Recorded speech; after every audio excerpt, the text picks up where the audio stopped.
संविधान के किस अनुच्छेद के तहत पूर्व उपराष्ट्रपति जगदीप धनखड़ ने भारत के राष्ट्रपति को अपना त्यागपत्र दिया था?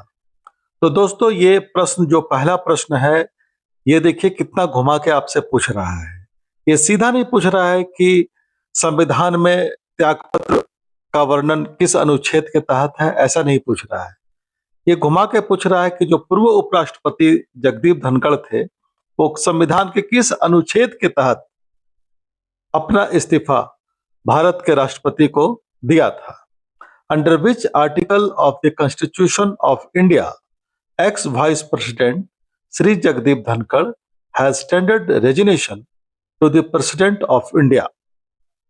Options A 63, options B 67 sub clause A, option C 69 और डी 71।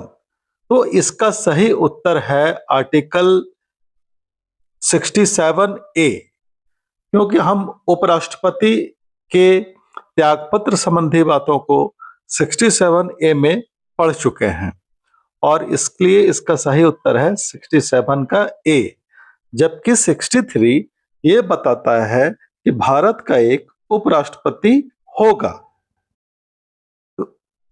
नेक्स्ट क्वेश्चन ये है, राष्ट्रपति शासन की घोषणा को किसी भी समय राष्ट्रपति द्वारा वापस लिया जा सकता है। इसके लिए किसकी अनुमति अनिवार्य होगी? The proclamation of President's rule can be withdrawn by the President at any time. Whose permission will be required for this? तो इसका आपको उत्तर बताना है। पहला, ए संसद, बी केवल लोकसभा, सी केवल राज्यसभा या डी इनमें से कोई भी नहीं। तो आप ये पढ़ चुके हैं, राष्ट्रपति शासन राष्ट्रपति के द्वारा लगाया जाता है और इसका अनुमोदन संसद के दोनों सदनों द्वारा किया जाता है। लेकिन जब इसे वापस लेना होता है तो इसके लिए किसी की भी अनुमति अनिवार्य नहीं होती है, ना ही संसद की अनुमति अनिवार्य होगी या केवल लोकसभा या केवल राज्यसभा भी इसका उत्तर नहीं होगा। तो इसका सही उत्तर होगा कि इनमें से कोई भी नहीं, क्योंकि यह प्रश्न आपको बहुत ही घुमा के पूछ रहा है, इसलिए आप कंफ्यूज नहीं हो और आप इस पर ध्यान देंगे। डी। नेक्स्ट क्वेश्चन है, संसद के दोनों सदनों के अनुमति के बिना किसी राज्य में राष्ट्रपति शासन की न्यूनतम सीमा क्या होगी? ये आपसे पूछ रहा है कि सबसे कम समय कितना होता है। What is the minimum limit for imposition of president rule in A state without the permission of both houses of the parliament? आप जानते हैं कि बिना पार्लियामेंट के परमिशन के राष्ट्रपति शासन की जो सीमा है वो 60 दिनों के अंदर समाप्त हो जाती है। तो यहां पे भी यही चीज पूछ रहा है कि संसद के दोनों सदनों के अनुमति के बिना किसी राज्य में राष्ट्रपति शासन की न्यूनतम सीमा क्या होगी? ए 3 महीने, बी 6 महीने, सी 4 माह या डी 2 माह? तो संविधान में लिखा हुआ है 2 माह, इसलिए इसका सही उत्तर होगा डी 2 माह। अगर 2 माह के अंदर संसद अनुमोदन कर देती है तो यह राष्ट्रपति शासन 6 महीने तक के लिए एक बार में बढ़ाया जा सकता है और पुनः अगर फिर आवश्यकता होगी तो फिर संसद की स्वीकृति होगी। संसद के दोनों सदन द्वारा राष्ट्रपति शासन की घोषणा को अनुमोदन किया जाएगा और फिर अगले 6 माह तक के लिए राष्ट्रपति शासन बढ़ाया जा सकता है। यही इसका उत्तर, सही उत्तर डी है। अंतरराज्य सप्लाई में एसजीएसटी एवं सीजीएसटी में केंद्र और राज्य का प्रतिशत कितना है? तो आपसे यहां पर प्रतिशत पूछा जा रहा है राज्य और केंद्र का। What is the percentage of centre and state in SGST and CGST in inter state supplies? हमें यह बताना है एसजीएसटी और सीजीएसटी के बारे में। तो इसका ऑप्शन है ए 50-50, बी 60-40, सी 70-40 या डी 55-45। तो हम जैसा कि जानते हैं इसका सही उत्तर ए होगा 50-50, दोनों का बराबर हिस्सा होता है। नेक्स्ट क्वेश्चन, भारतीय संविधान के अनुसार राष्ट्रपति पर महाभियोग लगाने से पहले कितने दिनों का पूर्व सूचना देना अनिवार्य होता है? तो इसके लिए आप जानते हैं कि महाभियोग और महाभियोग में पहले सूचना दिया जाता है। According to the Indian constitution, how many days prior notice is mandatory before impeaching the president? और ऑप्शंस आ रहे हैं आपके पास, yes, A 7 days, B 21 days, C 14 days and D 30 days.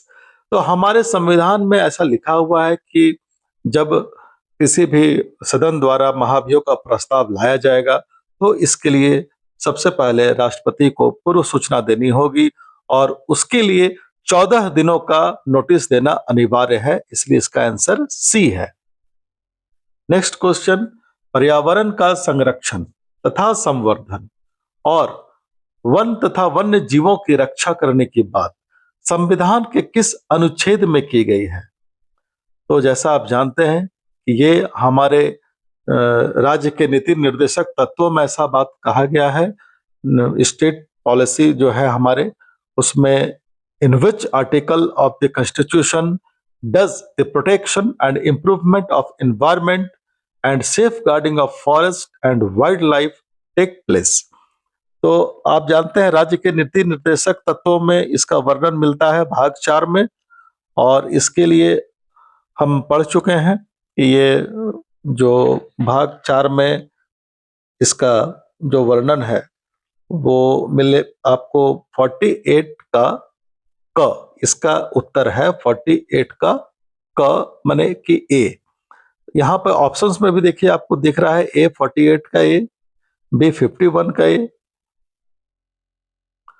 अनुसूचित जातियों के लिए एक आयोग होगा जिसे राष्ट्रीय अनुसूचित जाति आयोग के रूप में जाना जाएगा। भारत के किस अनुच्छेद के तहत इसका वर्णन किया गया है? अनुसूचित जातियों के बारे में आपसे पूछ रहा है, तो आप समझ ये भाग 16 भारतीय संविधान में कुछ वर्गों के संबंध में विशेष उपबंध के तहत आपको देखने को मिलेगा। There shall be a commission for the scheduled caste to be known as the National Commission for the Scheduled Caste is described under which article of India? तो यहाँ पे आपको बताना है कि अनुसूचित जाति के लिए एक आयोग होगा जिसे राष्ट्रीय अनुसूचित जाति आयोग के रूप में जाना जाएगा। तो वो क्या है और किस आर्टिकल के तहत यहाँ पे कहा गया है संविधान में? तो आइए उत्तर इसका जानते हैं। तो इसका सही उत्तर होगा 338 का ए, क्योंकि यहीं पर आपको वर्णन मिलेगा national commission for this scheduled caste के लिए, और यहाँ डिस्क्राइब किया गया है भारतीय संविधान में 338 का सब क्लाउज ए में। नेक्स्ट क्वेश्चन है कि कार्यपालिका से न्यायपालिका का पृथक्करण किस अनुच्छेद के तहत ऐसा प्रावधान भारत के संविधान में किया गया है? एग्जीक्यूटिव और जुडिशरी दोनों अलग अलग है। Under which article has the separation of judiciary from the executive been provided in the constitution of India? तो इसका सही उत्तर आइए देखते हैं क्या है। 48, 49, 50, 51। तो इसका सही उत्तर है सी 50। जनसंख्या नियंत्रण और परिवार नियोजन विषय पर अगर कानून बनाने की आवश्यकता हो तो यह कानून संविधान के किसके द्वारा बनाई जाएगी? तो आप जैसा कि जानते हैं कि समवर्ती सूची का विषय है और ये बोथ सेंटर और पार्लियामेंट के द्वारा बनाई जाएगी। राष्ट्रपति शासन की घोषणा का अनुमोदन अगर संसद के दोनों सदनों द्वारा कर दिया जाता है तो ऐसी स्थिति में राष्ट्रपति शासन की अवधि क्या होगी? अगर दोनों के द्वारा किया जाएगा तो ये फिर 6 महीने तक चल सकता है। उपराष्ट्रपति अपने पद ग्रहण की तारीख से 5 वर्ष की अवधि तक पद धारण करेंगे, ऐसा किस अनुच्छेद में लिखा गया है? इसका सही उत्तर है ए 67। कार्यकारी मुख्य न्यायाधीश की नियुक्ति का प्रावधान संविधान के किस अनुच्छेद में है? यहाँ पे पूछ रहा है आपसे एक्टिंग चीफ जस्टिस के बारे में, तो ये प्रोविजन जो है आपको देखने को मिलेगा आर्टिकल 223 में। इसका सही उत्तर है बी 223। धर्म, मूल, वंश, जाति, लिंग या जन्म स्थान के धर्म, मूल, जाति, लिंग, जन्म स्थान के आधार पर विभेद का प्रतिषेध संविधान के किस अनुच्छेद के तहत है? तो यह आर्टिकल 15 के तहत मिलता है। Thank you so much.